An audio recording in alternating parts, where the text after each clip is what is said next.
దాని ప్రయత్నం చేశారు. సరే, ప్రజలు తిప్పికొట్టారు, ప్రజలు అర్థం చేసుకున్నారు కాబట్టి 11 సీట్లు ఇచ్చారు. ఇప్పటికైనా అర్థం చేసుకొని ఆ తీర్పును ఒకసారి సమీక్ష చేసుకొని ఆ పార్టీలో పెద్దలని చెప్తున్నప్పుడు సజ్జల గారు ఆ సలహాలు ఇచ్చే విషయంలో వీటి గురించి, తీర్పుల గురించి, ప్రజా తీర్పు గురించి సమీక్షలు చేసుకోవాలి. కానీ ఇంకా ఈ తప్పుడు వ్యాఖ్యలు చేస్తున్న వారి పట్ల వారు అండగా నిలబడటం, వారిని సమర్థించడం ఇదా చేయాల్సింది. 2029లో మనమే అధికారంలోకి వచ్చాం, ప్రతి ఒక్కడి కథ చెప్తాం, దేశాలు దాటున్నా ఈడ్చుకొని వచ్చాం, గుడ్డలు ఏడదీస్తాం పోలీసు వాళ్ళకు. ఈ మాటల తప్పుడు మాటలు కదండి. ఆ విధంగా వ్యాఖ్యలు చేస్తారా పోలీసుల్ని? మహిళలు లేరా పోలీసు వాళ్ళు? మహిళలు లేరా పోలీసు వాళ్ళు? పోలీసు అధికారులు మహిళలు కానిస్టేబుల్ లేరా? మహిళలు ఎస్ఐలు లేరా? మహిళలు ఏఎస్ఐలు లేరా? మాట్లాడటం అది మీరు మీకేమన్నా సార్ చిత్తశుద్ధి అనేది? మీకేమన్నా మహిళల మీద గౌరవం?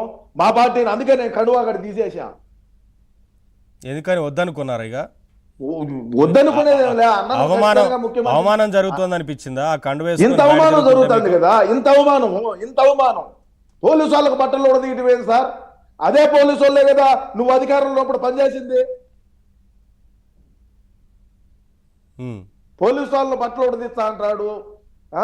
ఏంది వ్యాఖ్యలు? ఏంది వ్యవహారం? ఏంది? అడిగిపోతాంది.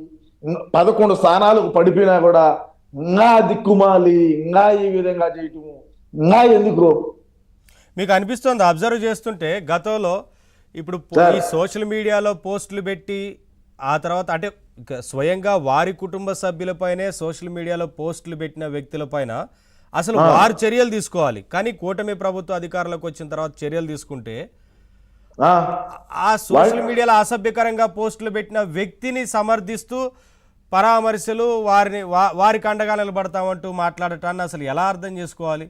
అసలు జగన్మోహన్ రెడ్డి గారే ట్వీట్ పెట్టాడంటే ఇంక అర్థం ఏమన్నా సార్?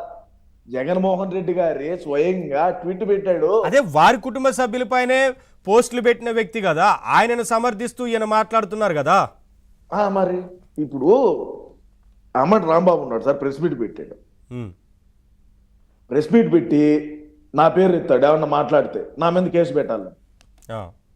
నేను ఎక్కడైనా నా వీడియోల్లో కానీ నా ఛానల్లో కానీ అసభ్యకరంగా మహిళల్ని కించపరిచి మాట్లాడేట్టుగా లేదంటే ఇటువంటి బఫూన్ మాటలు నేను మాట్లాడను సార్ ఏ పొద్దు కూడా. ఏమంటే మా